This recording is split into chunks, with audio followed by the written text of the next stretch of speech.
Hey, what's up, guys? Welcome to my first video. Now get comfortable because you're about to hear something that's not just a creepy tale, it's a warning. Ever had that eerie feeling that someone's been following you, watching your every move? Well, believe me, this one's going to feel uncomfortably familiar. So let's get into this story. The flute playing in the woods.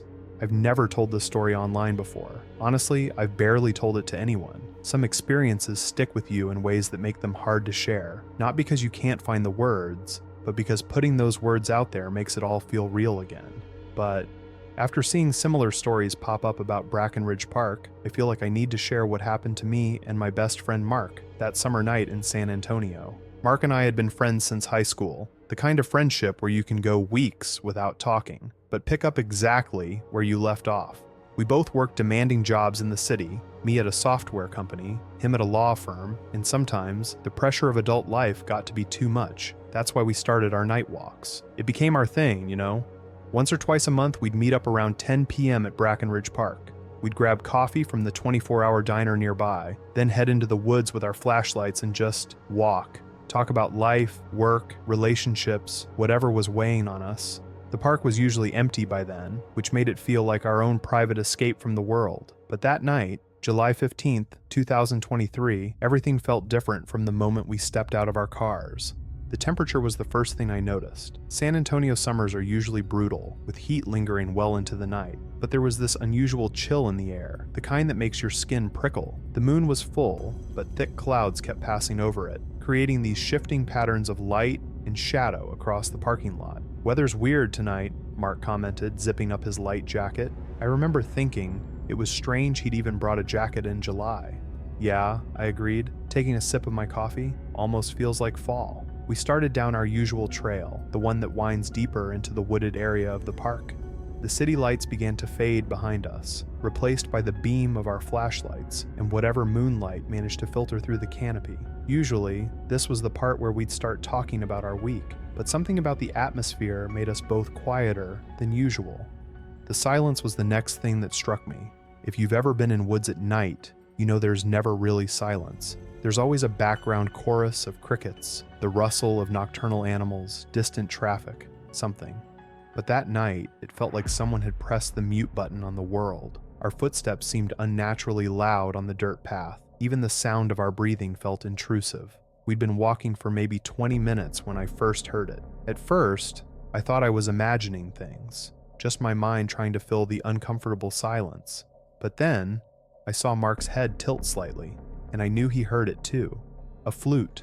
The sound was so faint it was barely there, like someone playing from a great distance. The melody was haunting but beautiful, the kind of tune that makes you think of old folklore and forgotten stories. It would fade in and out with the wind, sometimes so quiet we'd strain to hear it, other times crystal clear, as if it was being played right next to us. "Someone's out here practicing," Mark said, but his voice had that forced casualness people use when they're trying to rationalize something that feels wrong. Probably some college kid who doesn't want to disturb their roommates. I wanted to believe that explanation.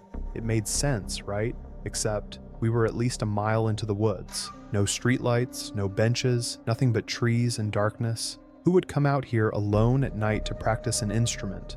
We kept walking, trying to maintain our usual conversation, but the music followed us. Sometimes it seemed to come from behind us, sometimes from the sides, occasionally from somewhere up ahead. The melody never changed, the same haunting sequence of notes playing over and over, like a music box stuck on repeat. That's when we started noticing other things. The way branches would snap in the distance, too heavy to be small animals. The occasional glimpse of movement just at the edge of our flashlight beams. The feeling of being watched grew so intense, it felt like a physical weight pressing down on us. Mark grabbed my arm suddenly, his fingers digging in hard enough to hurt. "Did you see that?" he whispered. I followed his gaze to a gap between two large oak trees. For a split second, I thought I saw something. A figure, tall and unnaturally still, standing just beyond the reach of our lights. But when I blinked, it was gone. The flute music stopped abruptly, leaving us in that awful silence again. Then came the sound that still haunts my dreams, a long, low whistle, different from the flute. More like the kind of whistle you'd use to call a dog, except this didn't sound human. It was too deep, too resonant, seeming to come from everywhere and nowhere at once. We ran. I'm not ashamed to admit it. Something primitive in our brains kicked in, and we just ran. The path ahead of us seemed to twist and turn in ways I didn't remember, as if the woods themselves were rearranging to confuse us. Our flashlights carved wild arcs through the darkness as we stumbled and sprinted. The whistle came again, closer this time, followed by the sound of something large moving through the underbrush parallel to us. The flute music started up again too. Faster now, more frenzied, like it was matching our panic. I risked a glance over my shoulder and immediately wished I hadn't. In the strobing effect of our bouncing flashlight beams, I caught glimpses of something moving between the trees. Whatever it was keeping pace with us easily, almost playfully, like a cat toying with mice. Mark saw it too. "Don't look back," he gasped between breaths. "Just run." The thing is, when you're running in panic, your mind plays tricks on you.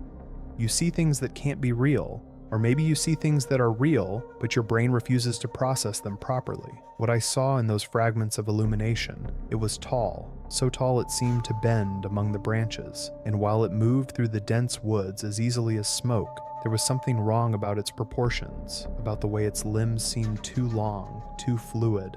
Just when I thought my lungs would burst, we broke through the tree line into the main park area. The streetlights nearly blinded us after the darkness of the woods, but we didn't stop running until we reached the parking lot, collapsing against my car. For several minutes, we just stood there, gasping for air, neither of us wanting to look back at the woods. The park had returned to normal. I could hear traffic again, crickets, all the natural sounds that had been absent before, but the memory of that flute music lingered, like a song stuck in your head. "We need to call the police," Mark finally said, his voice hoarse. "Report it.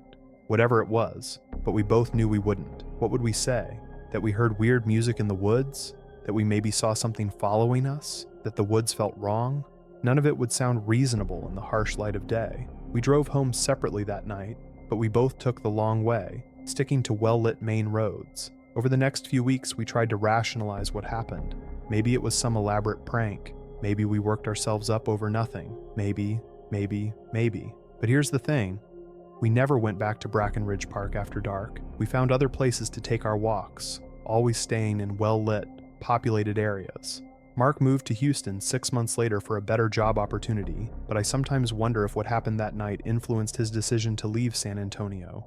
I still live here, and sometimes on quiet nights, when the wind blows just right, I swear I can hear that flute music drifting through my neighborhood. It makes me wonder about all the stories we dismiss as urban legends or overactive imaginations, because now I know sometimes the legends have teeth, sometimes the darkness holds more than just shadows, and sometimes, when you hear music in the woods at night, the best thing you can do is run. If you're ever in San Antonio, Brackenridge Park is beautiful during the day, but take my advice, when the sun sets, stay away from the woods, and if you hear a flute playing, don't try to find the source, because whatever's playing that music, I don't think it's human, and I don't think it's playing for our entertainment. I've been getting messages recently from people who've had similar experiences in the park. Some heard the music, others saw the figure, a few experienced both.